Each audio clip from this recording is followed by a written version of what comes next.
Good evening. I'm Mark Ivy. Welcome to the latest edition of Kernels from the Cornfield. No huss, no hulls, no shucks. News with a dash of commentary to spice up your fare for Friday, June 20th, 2014. What WMD? A former chemical weapons plant, which contains some sealed containers of biologicals, is now in the hands of the Islamic State in Iraq and Syria, ISIS. The former facility for the protection of weapons of mass destruction has been reported to the United Nations and inspected by the U.S. military back in 2005. We are told that even though there are still sealed chemicals, ISIS cannot easily and does not have the ability to weaponize what is in storage to turn against the Iraqi troops and people. Military experts say the reason for ISIS taking over the facility is its strategic location, being ideal for launching attacks on West Baghdad. 10,000. That's the number of children picked up by the U.S. Border Patrol and being housed in detention centers along the U.S.-Mexican border. This is a human tragedy. Securing the border and putting pressure on countries such as Honduras, Guatemala, and El Salvador to stop the hemorrhaging of these children being encouraged to flee their homes for the U.S. of A. should be a top priority of the President and Congress. We can't wait. For the sake of the children, action is needed yesterday. Republicans and Democrats, put ideology aside. This is a humanitarian crisis.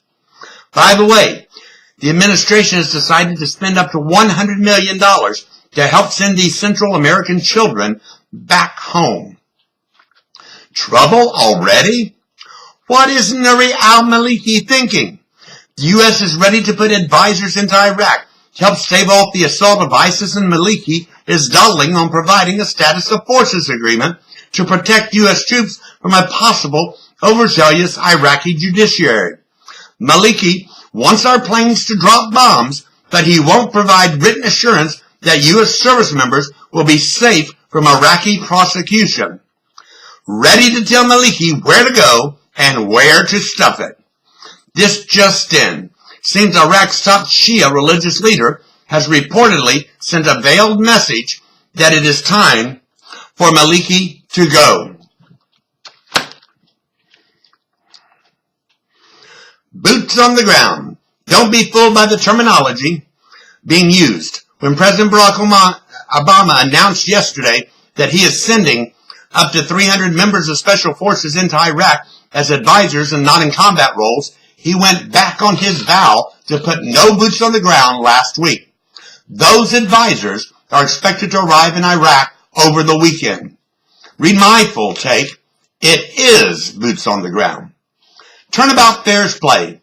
Yesterday I reported on how former Montana Governor Brian Schweitzer had some unflattering remarks for Southern men and Congressman Eric Cantor.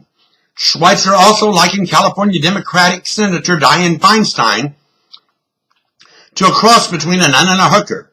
He has since apologized for opening his mouth and sticking his foot in it. The same can't be said for Texas Governor Rick Perry. Last week, Perry said homosexuality is a disease like alcoholism is a disease. Earlier this week, when pressed on whether Perry truly thought being gay was a disease on CNN, Perry waffled and said he would leave that up to doctors to decide. Hello, Governor, it is 2014. Over 40 years ago, the doctors determined that homosexuality is not a disease and normal for a small percentage of the population. Most of us were willing to accept the excuse from Perry that his infamous 1 minute of silence during the 2012 Republican presidential primary debates was a result of muscle relaxers following back surgery. But maybe we were too quick to give Perry a pass with his ignorance, showing that doctors decided 4 decades ago that being gay is not a disease of which to be cured. When pointed out that the doctors had made a decision decades ago, Perry wouldn't budge. Now the best he can do is say, I stepped in it.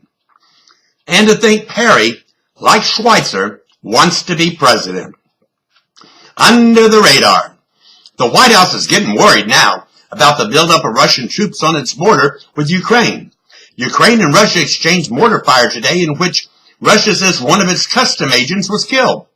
At the same time, Russian President Vladimir Putin voiced his support for his country's ally, Iran, and for the government of Nuri al-Maliki in Iraq against the forces of ISIS.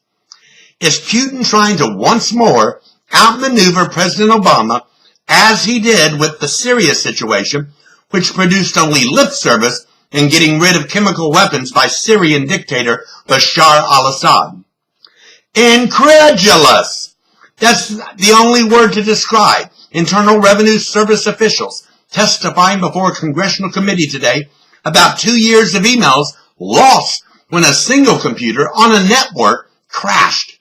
Anyone listening to the exchange between IRS officials and Wisconsin Congressman Paul Ryan had to be shaking their heads in disbelief. When Ryan said what all of us at home have been thinking, the officials didn't have an answer. Ryan stated he found incredulous that the IRS requires taxpayers to keep 7 years of documents, and the IRS can't even keep 2 years of email on one computer. Something stinks here, and it ain't the baby's diaper. Show me the money. Massachusetts is poised to increase the minimum wage to $11 per hour by 2017. This will make it the best paying minimum wage statewide in the nation. Currently, the minimum in the Bay State is $8 per hour. A CNN Money poll revealed earlier this month that 71% of the public favors a raise in minimum wage, but only 36% agree $10.10 an hour proposed by the president is the right base. Another 16% do not think that is even enough for minimum wage workers. Hands in the cookie jar? I reported yesterday how prosecutors, turns out to be Democratic state prosecutors, were investigating and trying to charge Wisconsin Republican Governor Scott Walker with violating campaign finance laws.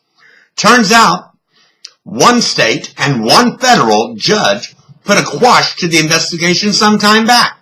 The prosecutors are appealing now to the U.S. Circuit Court of Appeals, looking more and more like sour grapes. Both judges put an end to the investigation, saying there was no basis and no probable cause. Bone to sports fanatics. The chances improved for the U.S. soccer team in its matchup Sunday against Portugal in pursuit of the World Cup in Brazil. Injuries of Portuguese players and the penalty of one of Portugal's star players are buoying the U.S. team pulling off an upset. Go Team USA! That's what caught my attention for Friday, June 20th, 2014. Tune in Monday for another episode of Kernels from the Cornfield. If any earth-shaking news occurs over the weekend, be sure there will be a Kernels special report. I'm Mark Ivy. Good evening.